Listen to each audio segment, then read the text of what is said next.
원래 얼굴을 보면서 얘기를 해야 되는데 네, 이 마스크를 쓰고 이렇게 이야기를 하게 이 첫 만남이 마스크네요. 아마 이런 것들도 하나의 또 추억으로 남지 않을까라는 생각도 들고요. 지금 선생님들 이 지역사회에서 하는 여러 가지 운동 중에 이렇게 사회적 거리두기 하면서 이렇게 하나씩 책상 하나에 이제 의자 이렇게 해가지고 또 번갈아 가면서 이렇게 앉으셨는데 이런 것들 이렇게 함께 시민들이 함께 하는 그런 운동들도 굉장히 적극적으로 동참해 주셨으면 좋겠어요. 어쨌든 반갑고요. 앞으로 여러 날 볼 겁니다. 여러 날 볼 거라서 앞으로 잘 부탁드리고 네, 저도 여러분들을 위해서 최대한 노력하도록 하겠습니다. 이게 지금 교육을 할 건데요. 교육이 이제 사회사업의 가치와 윤리예요. 그런데 제가 첫 번째 교육을 어제 했어요. 첫 번째 교육을 어제 하고 지금 이제 두 번째 교육인데 이게 하나로 이루어져 있거든요. 그래서 오늘 들으시는 분들은 뭔가 좀 맥락이 좀 이상할 수도 있어요. 왜냐면은 전에 했던 내용이 있는데 이걸 들어야 이 밑에 내용 이해가 되잖아요. 그런데 지금 위에 있는 거는 다 빼고 밑에 있는 것만 얘기하는 거라서 아마 조금 이해가 안 되시는 부분이 있을 수도 있는데 그러신 분들은 그 온라인 이거 뭐 네이버 밴드인가요? 그쪽에 영상을 올려 놓았으니까 아마 말씀하실 겁니다. 그 내용의 그 뒷부분이다 라고 생각하시면 될 것 같아요. 그래서 여러분들은 그래도 한 꼭지를 들으신다라는 거예요. 24일날 오신 분들은 그냥 영상으로 두 꼭지를 듣는 거고 25일날 오신 분들은 첫 부분을 듣고 두 번째 부분은 영상으로 들으시는 거고 여러분들은 첫 부분은 영상으로 들으시고 두 번째 부분은 이렇게 직접 들으신다라고 생각하시면 되겠습니다. 그래서 이런 이야기들을 어제 이렇게 했습니다. 많은 이야기들을 했고요. 지금 오늘 잠깐 복습을 해보면은 저희가 그 사회사업의 가치와 윤리를 이야기하면서 이런 생태체계에 대해서 이야기를 했어요. 우선은 뭐 당사자, 어르신이겠죠. 근데 우리가 이렇게 복지 서비스를 제공하는 그런 어르신이 있으면은 이 어르신에 대한 심리라든지 아니면은 어르신의 그 개인적인 욕구를 채워주는 거를 뭐라고 했어요? 당사자 체계라고 했어요. 이렇게 당사자 체계. 그리고 이 주위에 있는 사람들, 이 주위에 있는 사람들 중에서는 뭐 가족도 있을 수 있고 이웃도 있을 수 있고 이장님, 뭐 부녀회장님, 옆집 할머니, 뭐 저기 동네 아는 꼬마, 뭐 이런 여러 가지 이분의 여러 가지 관계하는 사람들이 분명히 있을 거예요. 서천 읍내 가면 뭐 시장에서 단골집 아줌마 뭐 이런 사람들이 이제 이런 환경이 되겠죠. 그래서 이런 사람들을 환경체계라고 제가 환경체계, 사람체계라고 말씀을 들었고 그리고 그 어르신이 노인복지관에 다니고 저 노인지회도 가고 뭐 어디 학원에 가가지고 뭐도 배우고 뭐 이런 것들을 이제 이런 사회적 체계다라고 해가지고 이런 전체적인 생태 체계에 대해서 이야기를 했는데 이해 안 되실 거예요. 첫 번째 걸 들으셔야 돼요. 첫 번째 걸 들으시면은 아마 이해가 되는데 이런 이야기들을 했습니다. 무슨 조금씩 예를 들어가면서 이야기를 했는데 그거를 보시면은 조금 더 이해하기 좋을 겁니다. 그래서 우리가 여기에서 무엇을 얘기하려고 하느냐라는 거는 우선은 다른 때도 얘기할 건데 이 당사자 우리가 돌발 복지 서비스를 하는 어르신 이 어르신을 어떻게 도와야 되느냐에 대해서 오늘은 이야기를 할 겁니다. 그래서 이 어르신을 돕는데 그냥 돕는 게 아니라 어떻게 도와야 된다는 거예요? 사람을 사람으로 도우려면, 그렇죠? 사람을 사람으로 도와야 되죠. 제가 첫 번째 교육 때 이야기한 건데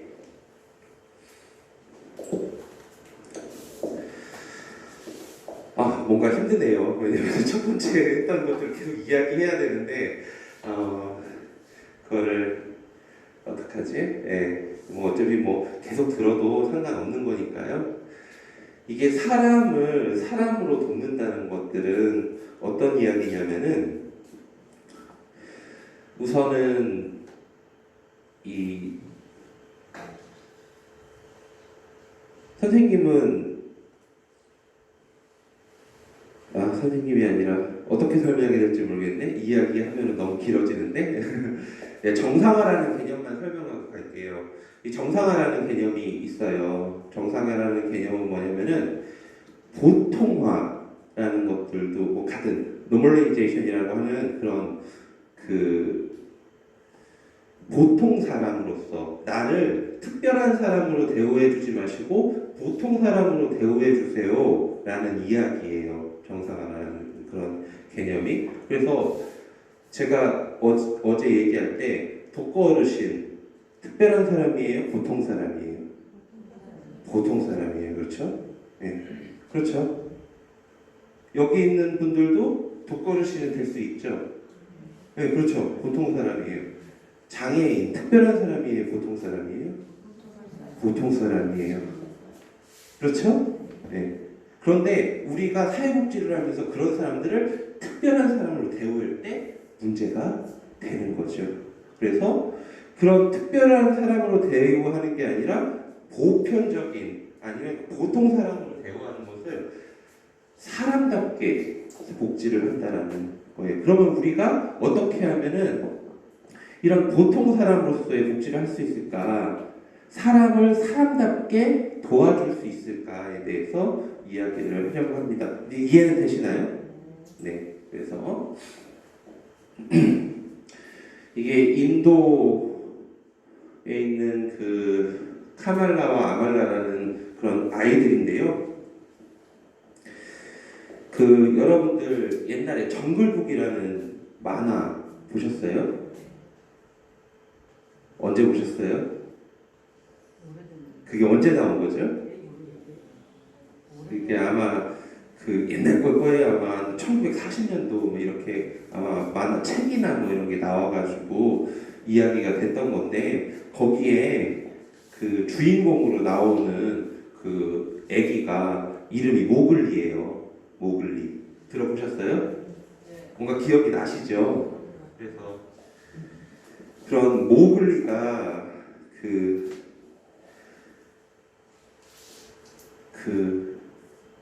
표범인가요? 늑대랑 같이 살았나요? 늑대랑 같이 살았나요, 모글리가? 네, 맞아요. 그리고 모글리가 늑대랑 같이 살고 나중에 뭐 이렇게 뱀이나 뭐 하마, 코끼리 뭐 이런 애들이랑 친하게 지내고 막 그러잖아요. 그러면서 그 늑대한테 이렇게 키워지고 자라나는 그런 뭐라고 해야 되나요? 동화 아니면 소설 그런 것들이 이제 모글리라고 하는데 그 모글리와 똑같은 현상이 인도에서 있었어요. 1920년도 인도 미드나포르 지역에서 한 목사 부부에 의해서 2세, 7세의 소녀들이 발견이 되었어요. 그 아이들이 발견될 때는 그 늑대 젖을 먹고 살고 있었어요. 그러면 어렸을 때부터 그냥 늑대랑 자란 거예요. 늑대랑. 사람이랑 자란 게 아니죠.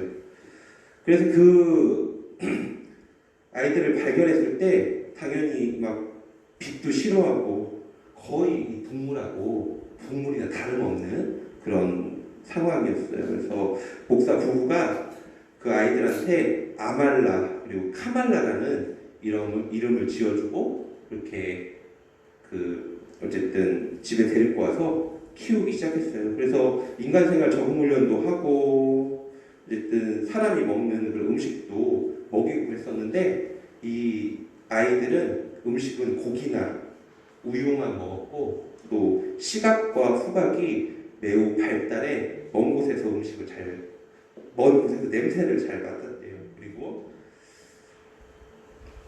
어두운 곳을 숨고 날고기를 뜯어먹으며 사람이 다가가는 것에 거부 반응을 일으켰대요. 그런데 1년 후에 동생 아말라는 죽고 그 뒤에 이제 카말라는 이제 원래 이렇게 기어 다녔었는데 카말라는 한 9년 정도 살면서 이렇게 직립보행이 가능해졌지만 한 9년 정도 살면서 또 죽었어요. 네. 그래서 이런 것들이 그 전에 그 만화 아니면 소설을 모티브로 했었던 것들이 좀 실제로 일어났었는데 그 모글리가 인간 세계로 가가지고 잘 적응하고 살잖아요. 그런데 실제로는 그렇게 되지 못했다는 거죠. 뭐가 부족했을까요? 이 아이들은 뭐가 부족했을까요? 인간이 인간답게 사는 데는 뭐가 필요할까요? 뭐가 부족했기에 이 아이들이 뭐가? 사람한테 받아야 될 걸 누구한테 받았으니까. 정서? 엄마의 복. 사람이라면은 사람으로 키워주려면 꼭 필요한 것들이 있어요. 아까 말씀하신 게 맞아요. 사실 어찌 보면 관심과 사랑이죠. 네. 사람은 그냥 음식만 주어진다고 해서 생물학적인 그런 살만 주어진다고 해가지고 사람으로 살 수가 없어요. 사람은 어렸을 때, 아이였을 때 처음에 키워주면서 부모에 대한 사랑, 그리고 관심, 그리고 주위 사람들, 만나는 사람들과의 여러 가지 그런 정이나 애정, 사랑, 관심, 이런 것들을 받아야만 비로소 인간으로서 성장을 할 수 있는 거죠. 그런 걸 못 받는다면 어떻게 해야 돼요? 어떻게 돼요? 그냥 동물처럼 사는 거예요. 이 아이들은 동물이나 다름없죠. 인간으로 키우고 싶어 했으나, 나중에라도 인간으로 키우고 싶어 했으나 어떻게 해요? 스트레스 이런 것 때문에 어차피 나는 이제 동물인 거예요. 이미 어렸을 때 관심과 사랑을 못 받았기 때문에 동물처럼 살 수밖에 없었는데 인간으로 키우려고 하니까 얼마나 힘들었겠어요. 그래서 좋을 수밖에 없었던 거죠. 이야기를 하는 이유는 뭐냐면은 사람은 사람다웠게 커야 된다라는 거예요. 그리고 우리가 사회복지 서비스를 할 때에도 사람답게 복지를 해야 된다는 거예요. 그리고 대상자를 사람답게 대접해야 된다. 사람답게 대접해야 된다는 건 제가 아까 뭐라고 했어요? 보통 사람처럼 해야 된다는 거예요. 사람을 생물로만 본다면은 생물 체계로는 기본 수준, 이게 그냥 밥 주고 반찬 주고 먹을 거 주고 이래 가지고 하면 살 수는 없다라는 거죠. 사회복지를 하려고 하면은 무엇보다 사람답게 돕는 게 필요합니다. 그냥 기본적인 이 당사자 체계를 사람을 사람으로서 도우려고 하면은 그냥 물품 나눠주고 밑반찬 나눠주고 후원물품 나눠주고 그걸로만은 제대로 어르신들에게 사람답게 서비스를 할 수 없다는 거죠. 근데 그게 필요하지 않다 이런 소리는 아니에요. 이런 건 아니지만 우리가 하는 복지 서비스의 주는 아니라는 거죠. 그래서 그러려면 사람답게 서비스를 안 한다는 의미는 뭐냐?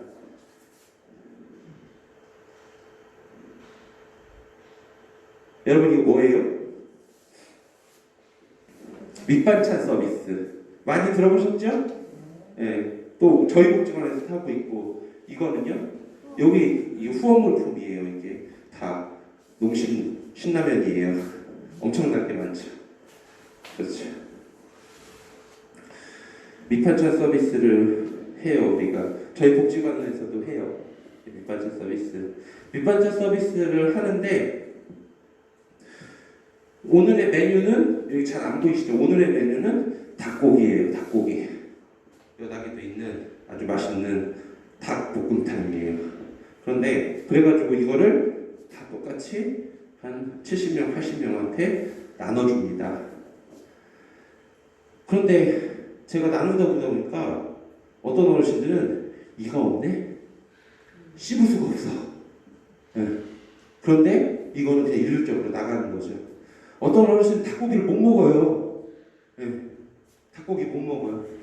여기 뭐 안 보이지만 당근도 있는데 어떤 어르신은 당근을 안 먹어요.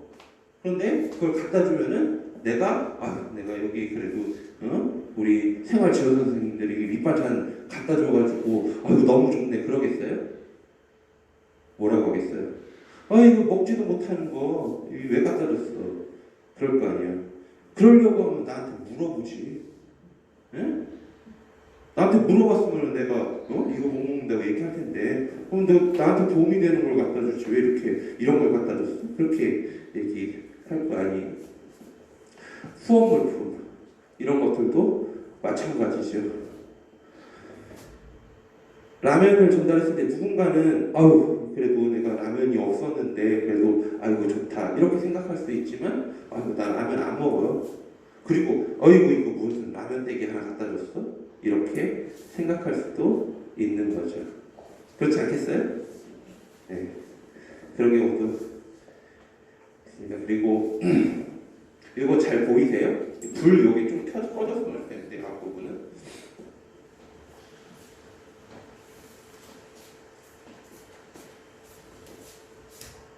이게 뭐 하는 그림이에요? 후원금 받고 사진 찍는 거. 네, 후원품 받고 사진 찍는 거 이거 어떠세요? 좋아 보여요? 왜 안 좋아 보이세요?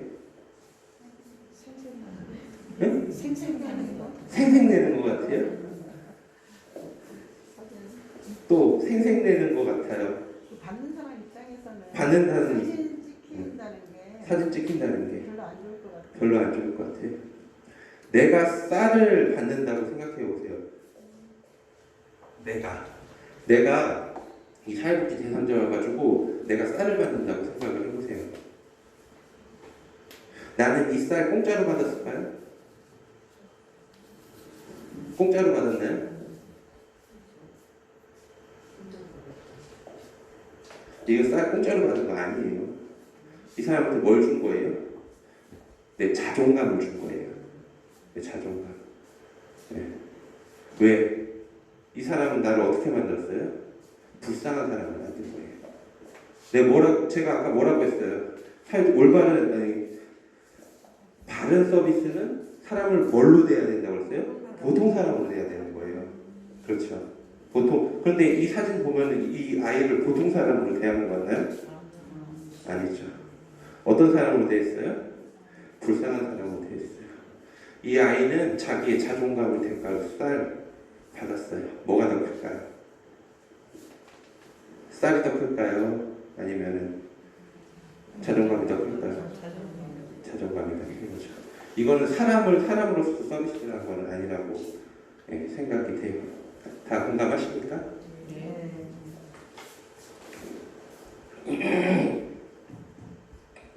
정담은 김장김치, 사랑의 김장 나눔잔치 많이 하시죠? 지역에서 많이 하시죠? 여러분들도 분명히 같이 동참해서 하신다라고 생각하실 거예요. 어때요? 뭐 나눠드리고 해보셨어요? 다들 고마워하시고 좋아하시나요? 제가 이런 경우를 봤어요. 여기 서천읍은 아까 우리는 저기가 아니지 서천읍 지역은 아니구나.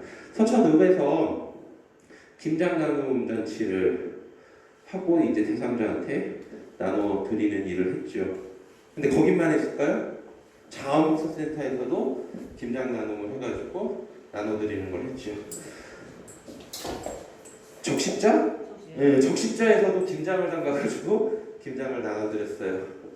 노인복지관에서 여기 복지마을에서 김장을 담가가지고 김장을 나눠 드렸죠.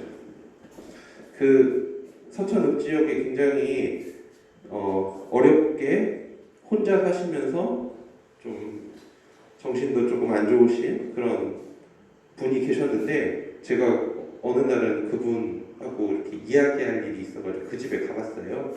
그랬더니 적십자, 복지관, 서천 면사무소, 뭐 어디 무슨 노인회, 뭐 이게 김치가 이만큼 쌓여 있었어요. 그런데 그 어르신 냉장고가 요만해요. 요거만해요. 예. 방에 김치 냄새가 아주 막 다 썩어가지고, 예. 나중에 저 갖다 버려야 되는데 저거 무거워가지고 갖다 두고 버린다고 하면서 예, 방에다 싸는 거를 봤어요. 어때요? 우리가 선이라고 생각해서 한 것들이 누군가에게는 뭐 잘 맞을 수도 있겠지만 누군가에게는 이게 맞지 않을 수도 있는 거예요. 근데 뭐 제가 옳지 않다 이런 걸 얘기하는 게 아니에요. 본래 우리 서비스를 어떻게 해야 되는지에 대해 이해를 위해서 말씀드리는 건데 이런 건 어떻나요? 글씨가 작아서 제가 좀 읽어드릴게요. 감나무의 감이 빨갛게 익는가 싶더니 어느새 앙상한 가지에 새들을 위해 남겨둔 감 한두 개만이 정겹게 달려 있습니다. 담장 너머에 있는 감나무이지만 나눔을 위해 남겨놓은 이 마음이 느껴집니다. 예전에는 김장김치 담그기가 하루 날을 잡아 온 동네 사람들이 모두 모여 김치를 담그는 마을 잔치였습니다. 김장이 끝날 무렵이면 한 손에서는 소태, 한쪽에서는 소태, 보쌈고기를 삶고 막걸리도 받아오면서 고된 하루를 접었지요. 또한 혼자 지내는 어르신들, 안악이 없는 호라비의 집들도 챙기는 꼼꼼함도 있었습니다. 봉사도 헌신도 아닌 특별할 것 없는 이런 일상의 나눔을 회복하고자 합니다. 김장김치 담그실 계획이 있으십니까? 그렇다면 이번 가을에는 이웃을 위해 한두 포기 더 담는 것은 어떨까요? 수고스럽고 여유가 없으시면 괜찮습니다. 나중에 생각이 날 때, 하고 싶을 때 나누시면 됩니다. 그러나 꼭 어렵거나 힘든 이웃뿐 아니라 옆집에 사시는 분들과도 새로 만든 김치 맛보기로 드리는 여유는 가져보시길 바랍니다.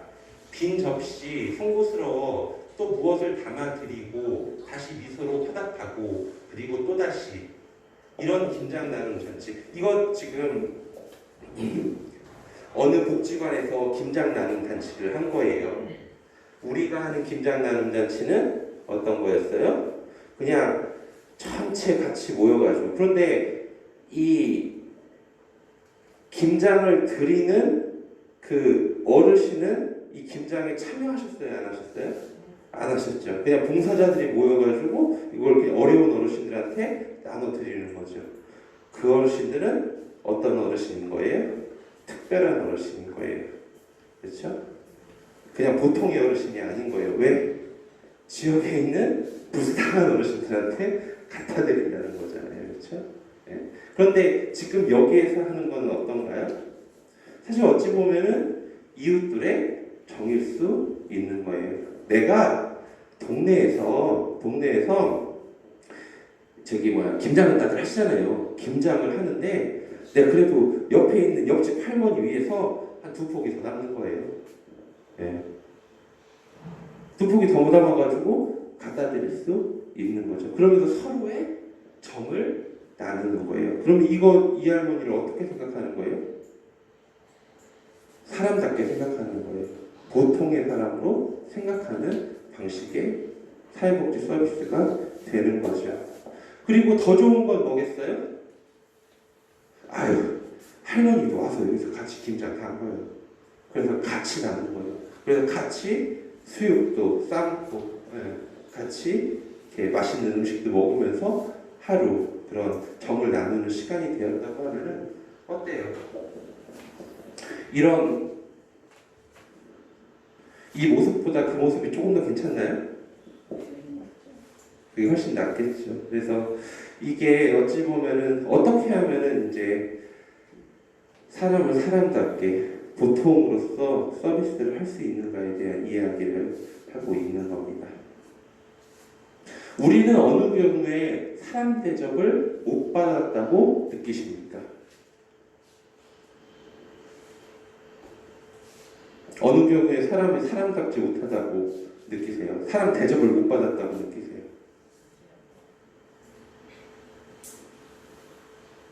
내가 어떤 경우에 사람 대접 못 받았다고 느끼세요?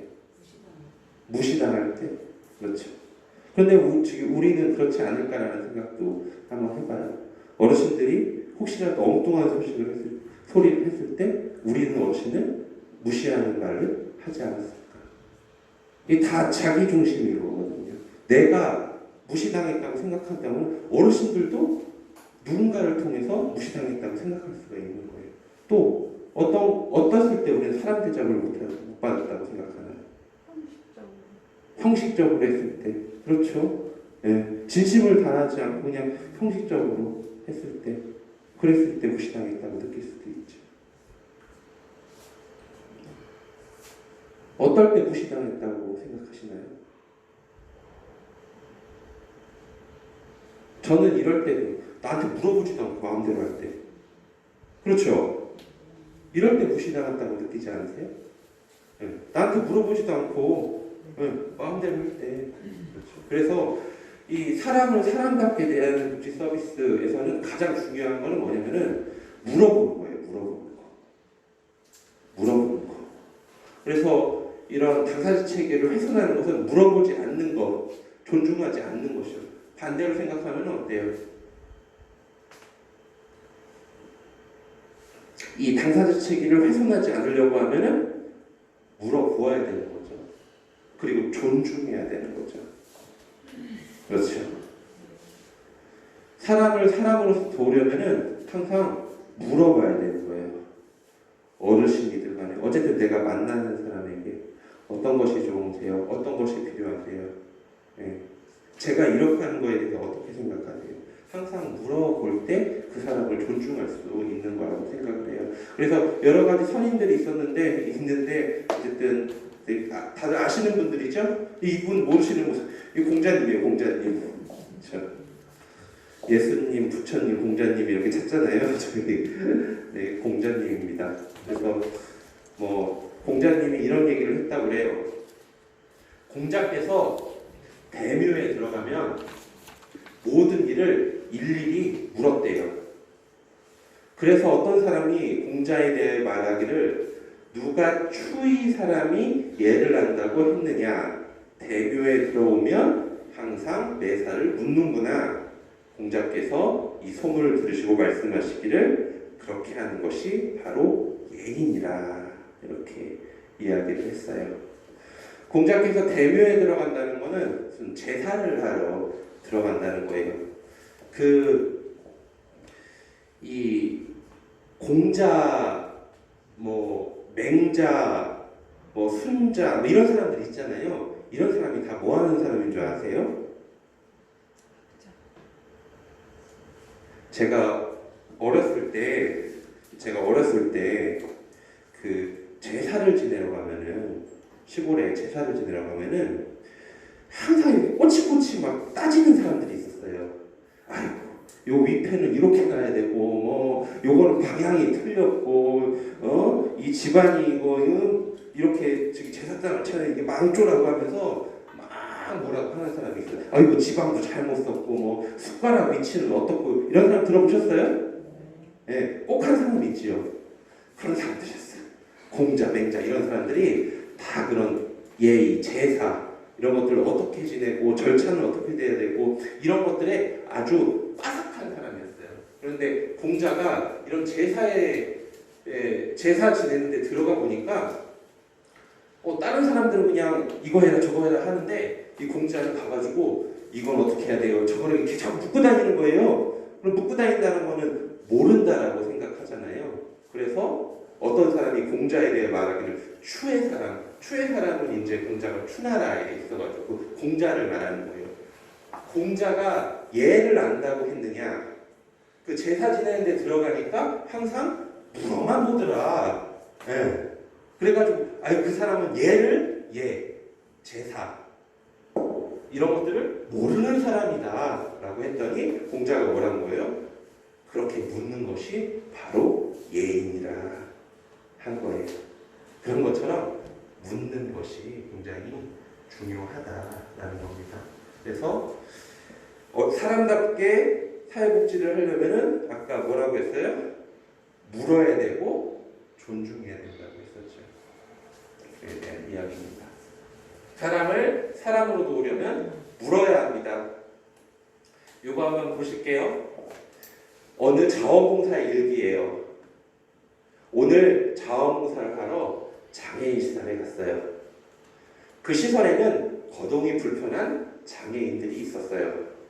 나는 그들 즐겁게 해주고 싶었어요. 그래서 게임도 해주고 산책도 시켜주고 이렇게 활동을 했어요. 그랬더니 나는 오늘 정말 보람이 있었어요. 보람이 있었을 것 같나요? 다른 이야기를 한번 볼게요. 어느 장애인의 일기예요.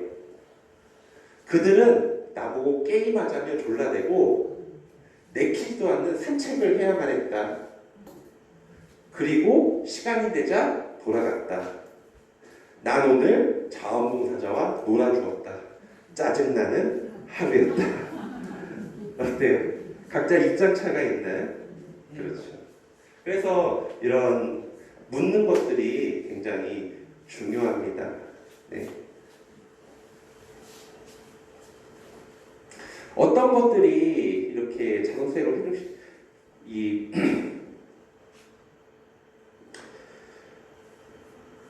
이 자생시장이라는 거 갑자기 나와서 그런데 사실 1편을 들으시면은 이게 다 이해가 되는 내용이거든요.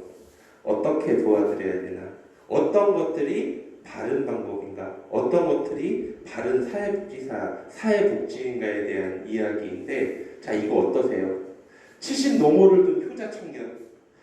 엄마 나왔어. 발 씻어줘. 엄마 나 밥 차려줘. 어떠세요? 어떤 것 같으세요? 이런 불효자. 근데 효자 청년이래요. 뭔가 어폐가 있죠.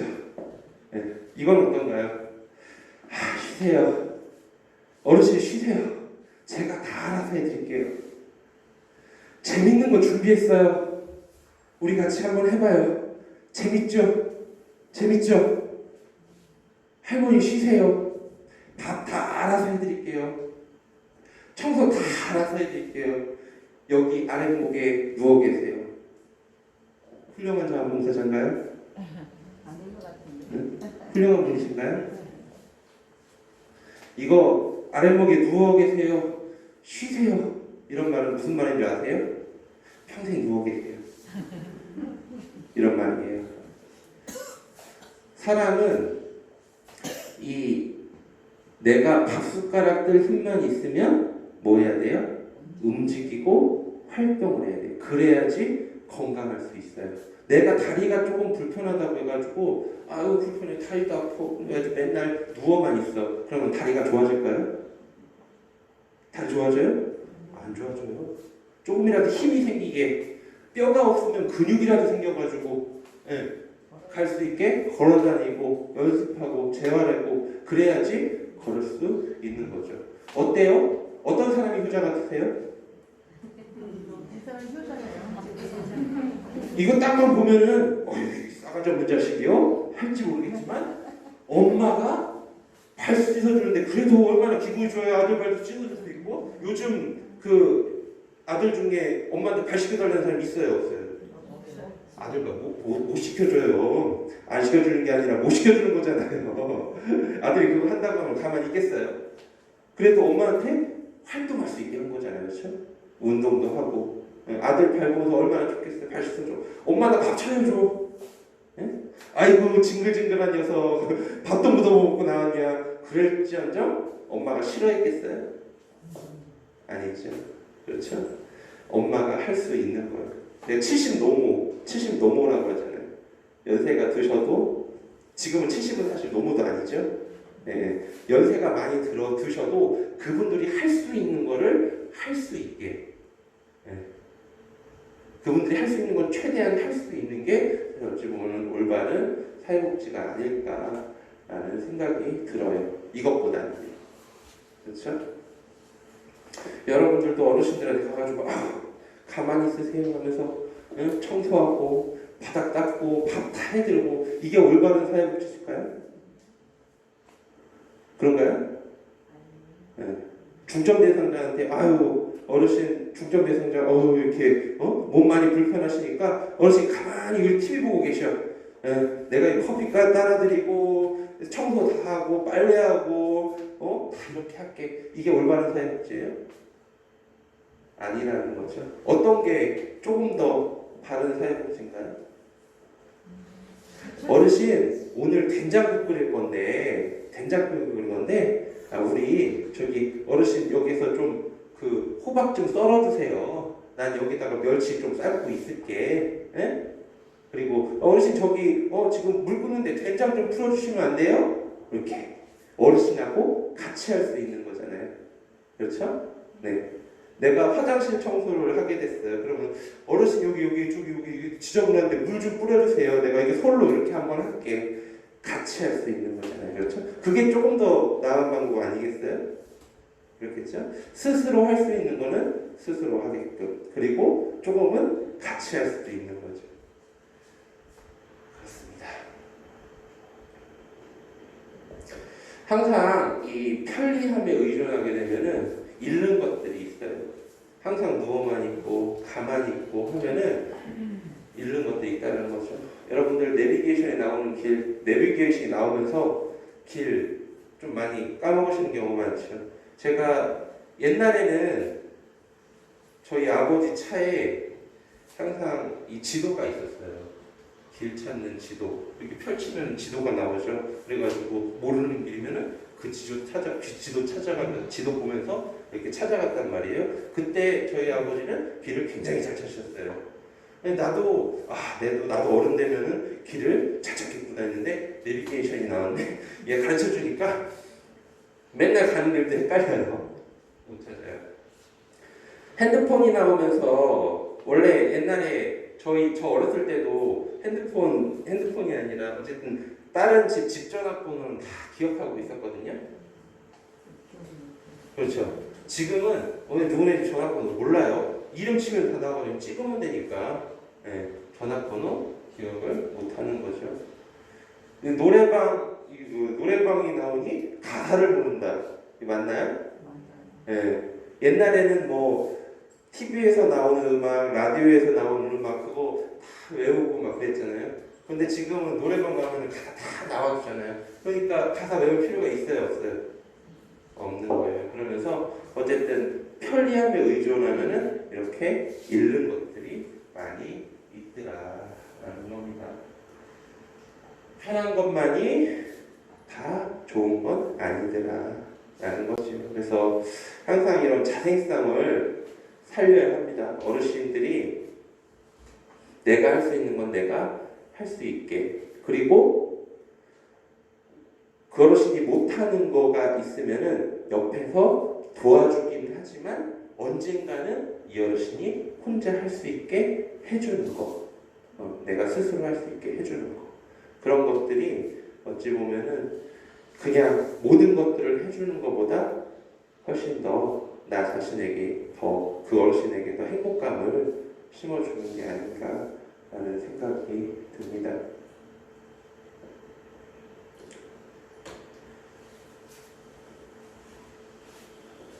자, 그래서 정리를 좀 하자고 하면은 제가 아까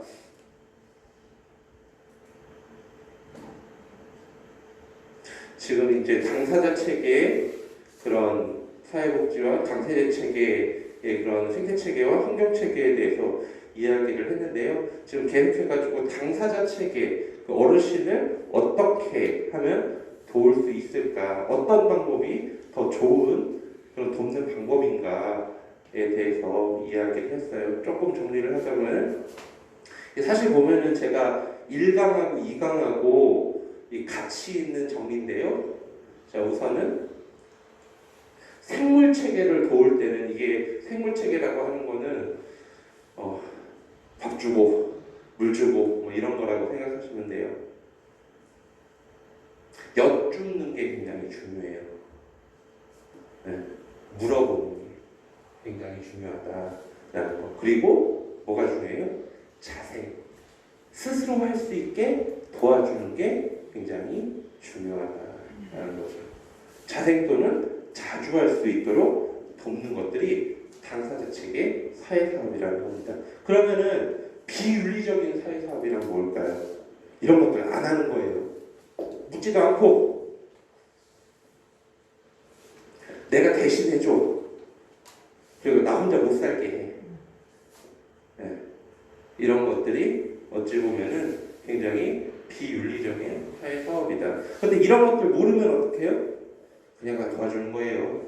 그게 이제 그 사람한테 도움이 된다고 생각하고 후원물품 막 갖다 주면은 이 사람 행복할 거야. 밑반찬 서비스 때 막 갖다 주면 이 사람 행복할 거야. 내가 이 집 다 치워주고 밥도 해주고 빨래도 해주고 그러면은 상대방은 행복할 거야 라고 생각할 수 있지만 그런 거는 아니라는 거죠. 그리고 이것이 여러분들의 역할도 아니라는 거죠.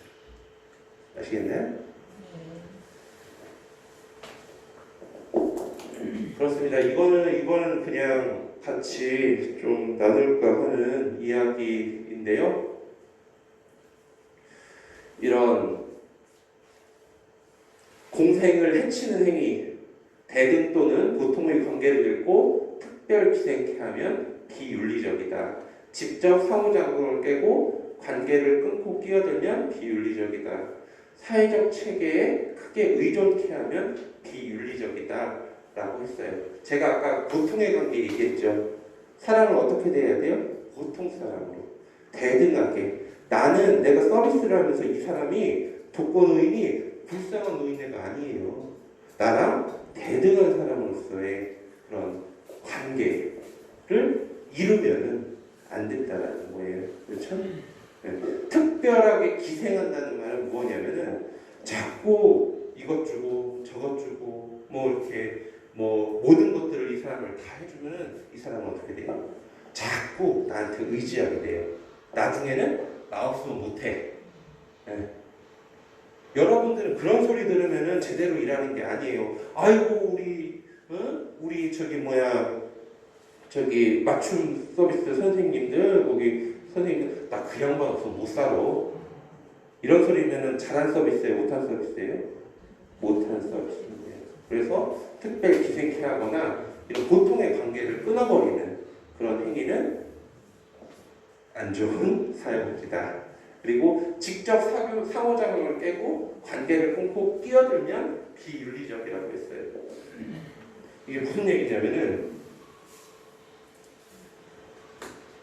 아까 이 환경체계에 대해서 이렇게 얘기를 했죠. 나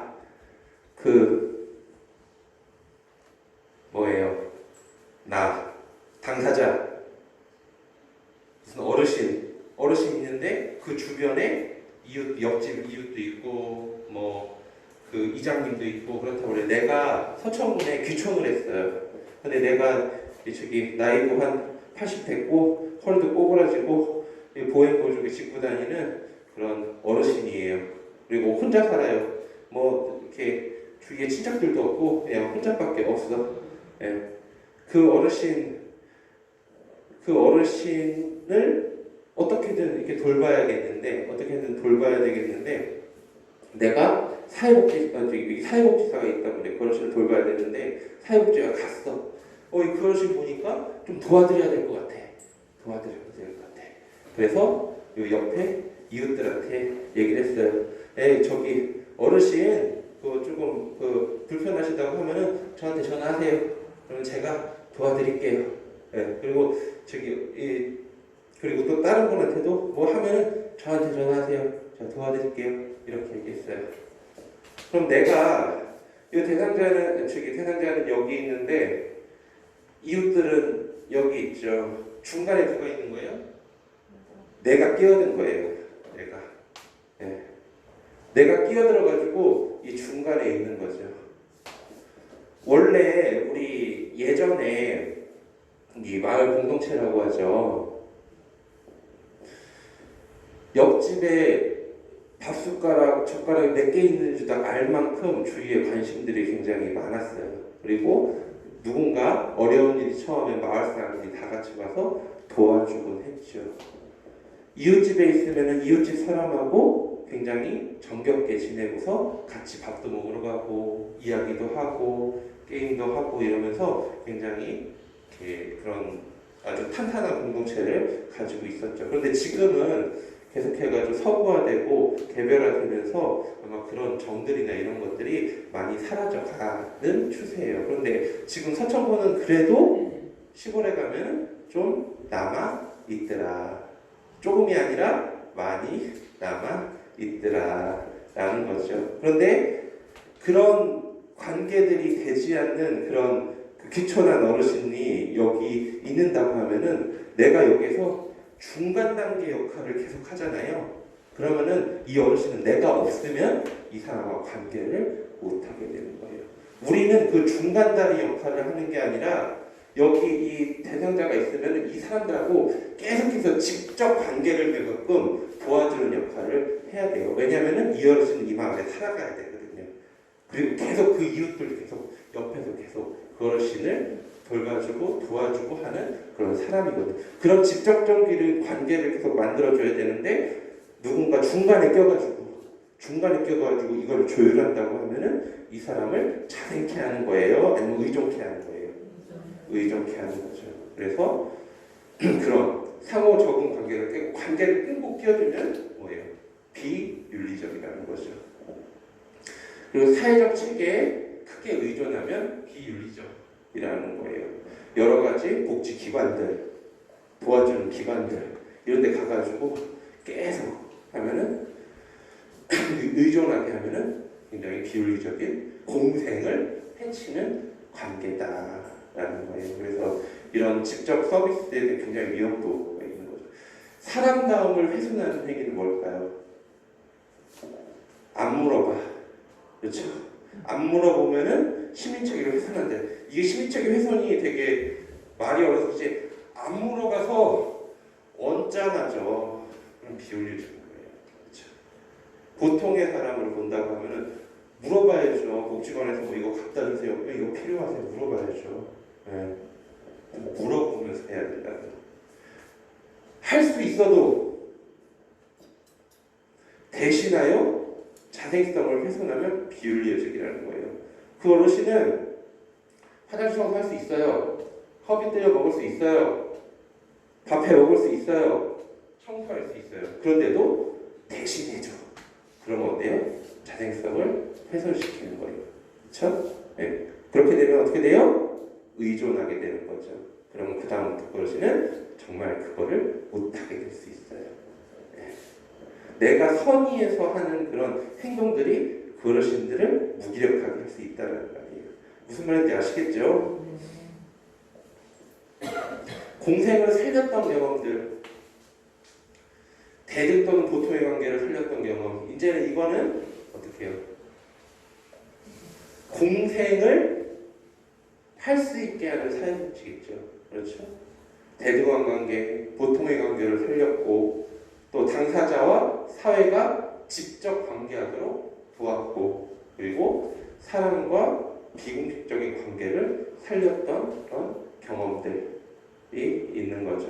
그리고 항상 물어보고 존중하고 좀 더디 가더라도 할 수 있는 만큼 하실 수 있게 급하지 않더라도 시간이 좀 오래 걸리더라도 할 수 있는 것들은 최대한 할 수 있게 내가 혼자서도 살아갈 수 있게끔 옆에서 도와주었었던 그런 것들이 어찌 보면은 우리가 만나는 어르신들, 우리 만나는 그런 소외된 사람들을 위한 것이지 않나라는 생각입니다. 그런데 지금 기존 사회복지 서비스들 저희 복지관에도 마찬가지지만 여러분들이 하는 서비스들 중에서 지금 얘기를 들으면서 아차 하는 생각이 들 수도 있을 거예요. 그렇죠? 그런가요? 내가 혹시 그러고 있지는 않을까? 그렇죠? 저도 그런 생각들 많이 갖거든요. 그리고 제가 노인복지관에 있으면서도 이런 생각들이 굉장히 많습니다. 그렇더라도 어쨌든 저희는 우리 복지관도 그렇고 여러분들은 어떻게든 하나하나씩 이런 모습들을 바꿔가야 되는 거죠. 그렇죠? 네. 우리가 여기에 모여 있는 건데 여러분들 직장으로만 모이신 건 아니실 거 아니에요, 그렇죠? 내가 경제적으로 어려워가지고 이 일을 하시는 것만은 아니, 그 이유도 있겠지만 그 많은 아닐 거 아니에요, 그렇죠? 여기에 그래도 내가 이 일을 하면서 누군가를 도울 수 있고, 내가 이 일을 하면서 뭔가 나에게 만족감을 얻을 수 있고, 그러려고 하면은 어떻게 했어요? 잘해야 되겠죠. 그리고 무엇보다는 또 누군가에게 뭔가 도움이 되는 사람이 돼야겠죠. 예. 그러려고 하면 정말 잘 알아야 돼요. 어떻게 하면 이 사람이 행복할 수 있을까? 어떻게 하면 이 사람이 보통 사람으로 살 수 있을까? 그거에 대해서 고민을 하셔야 되는 거고, 우리들은 하나하나씩 이거를 좀 바꿔갔으면 좋겠다라는 생각을 가지고서 말씀을 드리는 겁니다.